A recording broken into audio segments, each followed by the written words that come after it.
This video is sponsored by Squarespace. It's weird how nearly every recipe that I see involving canned or cartoned beans tells you to rinse and drain them to remove the canning liquid. That makes sense for a lot of recipes, but not for all of them. For example, here's a stew that I made with the canning liquid, and here's the same stew made without the canning liquid. Gross. Now, I've chosen a deliberately extreme example to help me make my point as clearly as possible. Your results will vary depending on what exactly you're cooking, and we're going to get into that. But first, what exactly is the bean goo? For plain, unflavored beans, that goo starts off as just plain old water. The thickener that you're seeing at work is just the natural starches and pectins that come out of the beans themselves. The packer soaks the beans, they blanch the beans to cook them most of the way through, and then they put them into the can, they fill it up with water, and then they finish cooking it the rest of the way in the can or the carton. That's part of the sterilizing process. Now, the water that they put in the beans usually does have some additives in it. If the packer is working with soft water, they may need to add some minerals like calcium back into the water. That'll have the effect of strengthening the bean skins, make them less likely to pop open. The canner might also add a chelating agent, specifically ethylene diamine tetraacetic acid, EDTA. EDTA, to bond with metal ions that are inside the can, either coming from the can itself or more likely from the beans themselves. Beans are full of valuable metal nutrients like iron and copper. That's part of what makes them so healthy. But over time in the can or the carton, some of those loose ions can react with other stuff in there and cause discoloration.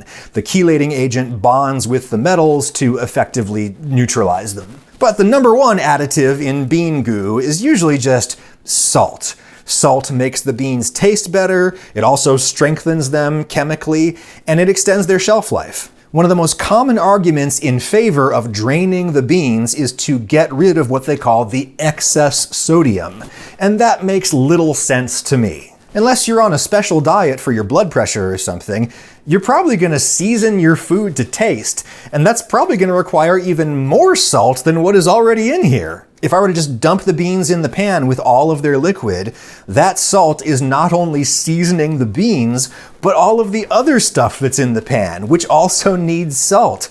I ended up needing additional salt on top of what was already in the bean goo. So for most things, the excess sodium is fine as long as you account for it in your recipe. Though I do have one minor health-related footnote. Chemical food additives like the EDTA that we were just talking about are often unstable, reactive. That's why we're putting them in the food, to react with stuff. And so to stabilize the chemical for storage and for shipping and such, they will often bond it to a sodium ion to make a stable salt. MSG is an example of that, a glutamate anion bonded to a sodium cation. It's nice and stable now, but those ions will dissolve apart in water once we add it to the food, and we'll get the reactions or the taste sensations that we're looking for. The hitch is that there's no chloride.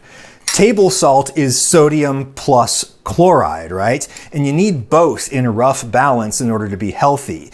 If you're getting like all of your sodium in the form of food additives, that could potentially throw off your electrolyte balance. So look at the ingredients on the label. If you see salt, that means you're getting both sodium and chloride.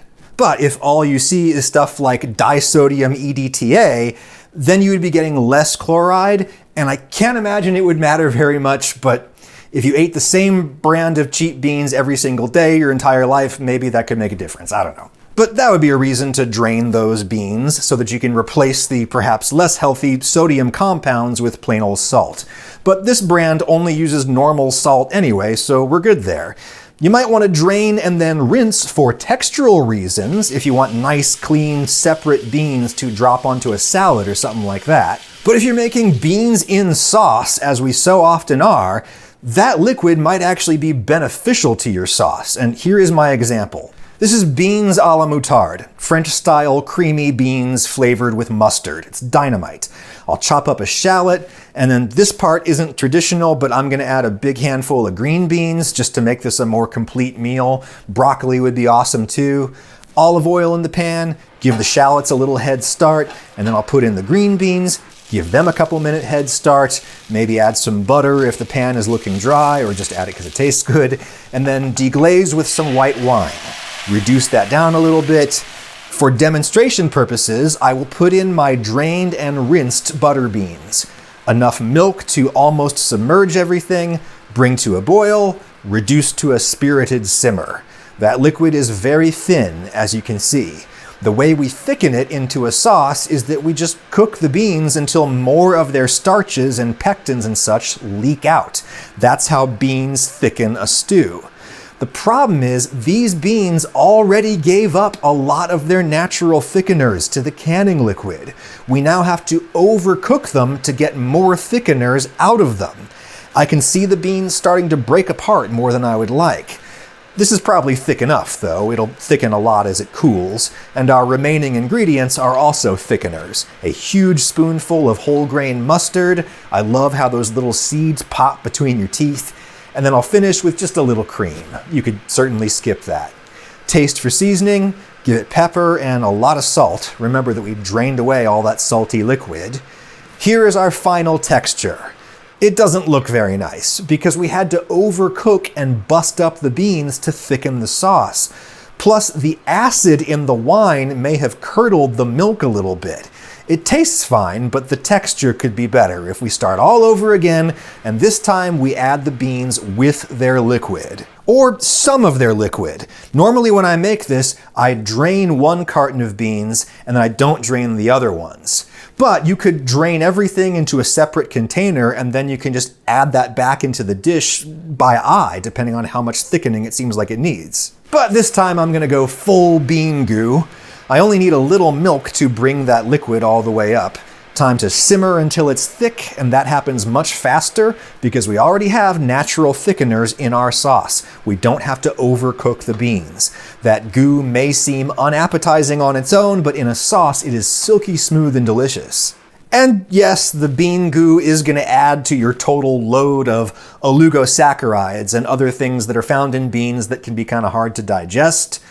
So that could be a reason to drain away the liquid if you're having trouble with your beans, but my advice for that is just to eat more beans. The more beans you eat, the more your microbiome in your gut adjusts, and you just stop having problems. I eat lots of beans these days. I have no digestive problems with beans anymore at all. That'll be thick enough once it cools, and we add our mustard and cream, which also function as thickeners. The starch in the bean goo also gets between the milk proteins and the acids from the wine, thus preventing curdling, which is a nice added bonus. Season, but remember that we're going to need less salt because the bean goo was already salty.